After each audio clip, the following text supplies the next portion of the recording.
আমেজ কিন্তু বইতে শুরু করেছে। ভোটের আর 1 মাসের কিছু সময় বাড়তি রয়েছে। আপনি যে আসন থেকে লড়াই করছেন, আমি যখন একটু দেখছিলাম তথ্য, আপনার প্রতিদ্বন্দ্বী বিএনপির বর্তমানের ভারপ্রাপ্ত চেয়ারপারসন তারেক রহমান। এটি আপনাকে ভোটে কতটা বলবো যে প্রতিদ্বন্দ্বিতার ইঙ্গিত দিচ্ছে? এটি তো এই আসনে অন্তত সারা বাংলাদেশের মানুষের চোখ থাকবে আপনার আসনে। ধন্যবাদ আপনাকে এবং আরিফ ভাই সহ অন্য যারা মিডিয়ার মাধ্যমে দেখছেন সকলকে আমি শুরুতেই সালাম জানাচ্ছি। আসসালামু আলাইকুম রহমতুল্লাহ। আপনি কোশ্চেন করেছেন যে আমার প্রতিদ্বন্দ্বী উনি একজন দলের চেয়ারপারসন, আমি সেটাতে কেমন ফিল করছি আর কি। আমি যেদিন নমিনেশন পেপার জমা দিয়েছি ওদিনও আমাকে কোশ্চেনটা করেছিল, আমি বলেছি যে আমি বিন্দু মাত্র 1% এটাতে বিচলিত না।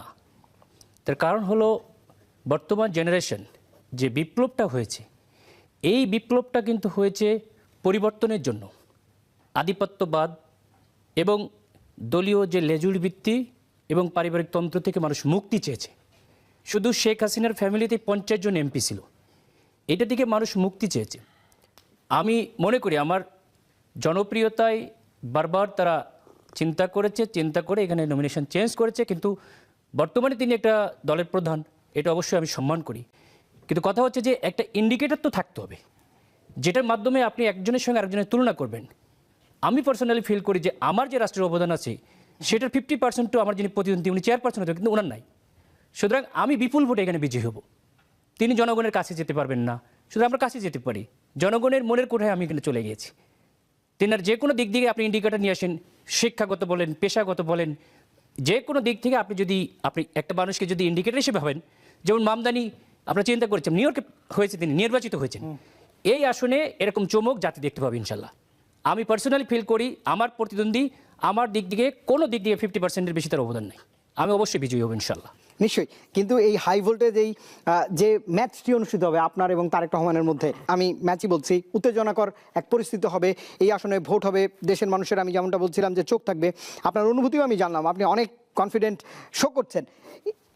কিন্তু যখন আপনি জনগণের কাছে যাচ্ছেন, এই আসনের ভোটারদের কাছে যাচ্ছেন, তাদের কাছ থেকে কেমন সাড়া পাচ্ছেন বা বার্তা কি পাচ্ছেন বা তাদেরকে কি প্রতিশ্রুতি দিচ্ছেন? কিন্তু রাজনীতিবিদরা অধিকাংশ সময় যে প্রতিশ্রুতি দেন সেটার বরখেলাপ করেন। আমি পার্সোনালি ডিফারেন্ট। এখন বর্তমান জেনারেশন উইদিন 5 মিনিটসের মধ্যে একটা মানুষ সম্পর্কে তার জীবন বৃত্তান্ত বের করে ফেলতে পারে। সুতরাং তারা দেখবে যে আমার জীবন বৃত্তান্ত, আমি কথায় না কাজে বিশ্বাসী। আমি অলরেডি সেই এলাকার মানুষের কাছে গিয়েছি, প্রত্যেকটা এলাকায় সুবিধা অসুবিধা দেখেছি, মানুষের ঘরে ঘরে গিয়েছি, মানুষের সঙ্গে কথা বলেছি, মানুষের জন্য কাজ করেছি, ভবিষ্যতেও করব। এবং আমার আত্মবিশ্বাস এবং মানুষেরও বিশ্বাস যে আমি তাদের কাছে যাব, তারা আমাকে পাবে। যারা ভোট পরিচালনা করবেন, অর্থাৎ আমি প্রশাসনের কথা বলছি, নির্বাচন কমিশন বলছে এবারের নির্বাচন স্মরণকারের, স্বচ্ছ, সুষ্ঠু, গ্রহণ নির্বাচন হবে। মাননীয় প্রধান উপদেষ্টাও একই কথা বলেছেন, বারবার বলেছেন। একবার তিনি বক্তৃতাতে জাতির উদ্দেশ্যে ভাষণেও বলেছেন যে মনে রাখার মতো একটা নির্বাচন হবে। আপনি কেমন দেখছেন যখন ভোট পেয়েছেন? প্রশাসনের ফ্যাসিজমের যে প্রভাব ছিল সেটি মুক্ত হতে পেরেছেন কিনা? প্রশাসন নিয়ে আপনি খুশি কিনা? ধন্যবাদ আপনাকে। আমরা জুলাই বিপ্লবের পরে একটি ঐতিহাসিক নির্বাচন চেয়েছি। আমাদের জাতি হিসেবে আসলে আমরা খুবই দুর্ভাগা যে এই জাতির জন্মলগ্ন থেকেই সেই 73-এর ইলেকশন থেকে শুরু করে জাতি এখনও কোনো সুষ্ঠু নির্বাচন পুরোপুরি পায় নাই। এই জেনারেশনের অ্যান্ড্রয়েড যুগে এসে জাতি আশা করেছে যে একটি ঐতিহাসিক নির্বাচন করবে এবং ফ্যাসিস্ট সরকারের ভিতরে প্রশাসন, নির্বাচন কমিশন একটি মাথা উঁচু করে বলা যায় সরকারের মাধ্যমেই ফ্যাসিস্ট সরকার তৈরি হয়েছে, প্রশাসনিক মাধ্যমেই। সেটাকে 5ই আগস্টের পরে আমরা মনে করেছিলাম বিদায় হয়ে গেছে, একটা পর্যায় পর্যন্ত ছিল। কিন্তু 25শে ডিসেম্বরের পর থেকে যে ভোটের যে লড়াই, যে ময়দান আমরা যেটা দেখছি, টোটালি ভিন্ন একটা চিত্র আমরা দেখছি।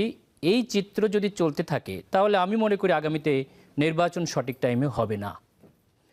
কারণ অত্যন্ত দুঃখ ভারাক্রান্ত ভাবে বলতে হচ্ছে, এদেশের গৌরব সেনাপ্রধানের যোগ্য কৌশল নেতৃত্বে 5ই আগস্টে এদেশের মানুষ রক্তের হোলি খেলা থেকে মুক্তি পেয়েছিল। আমরা খুব দুঃখ ভারাক্রান্তভাবে দেখলাম যে 25শে ডিসেম্বরে যেভাবে এদেশের প্রধানমন্ত্রী, প্রধান উপদেষ্টা যেভাবে প্রোটোকল পায় না, সেভাবে একটি দলীয় প্রধানকে তারা রিসিভ করছে। এই কোনো লেভেল প্লেইং ফিল্ড হয় না। Why this is?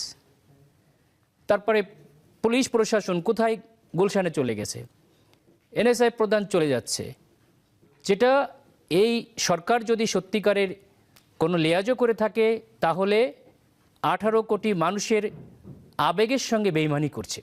নির্বাচন কমিশনার প্রধান হাদি ভাই এই জুলাই বিপ্লবে যাদের ত্যাগের বিনিময়ে তিনি এই নির্বাচন কমিশনার হয়েছেন, তিনি বলেন এটা একটা তুচ্ছ ঘটনা হতেই পারে। We are astonished. সে কি বলছে ওই চেয়ার থেকে?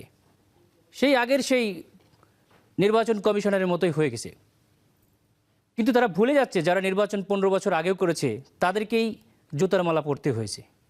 বেনজিরের মতো লোক, বিপ্লবের মতো লোক প্রশাসন থেকে পালিয়ে যেতে বাধ্য হয়েছে, এই দেশ থেকে বিতাড়িত হয়েছে। তাহলে কি মাত্র 16 মাসের ব্যবধানে এসব সবকিছু ভুলে গেল?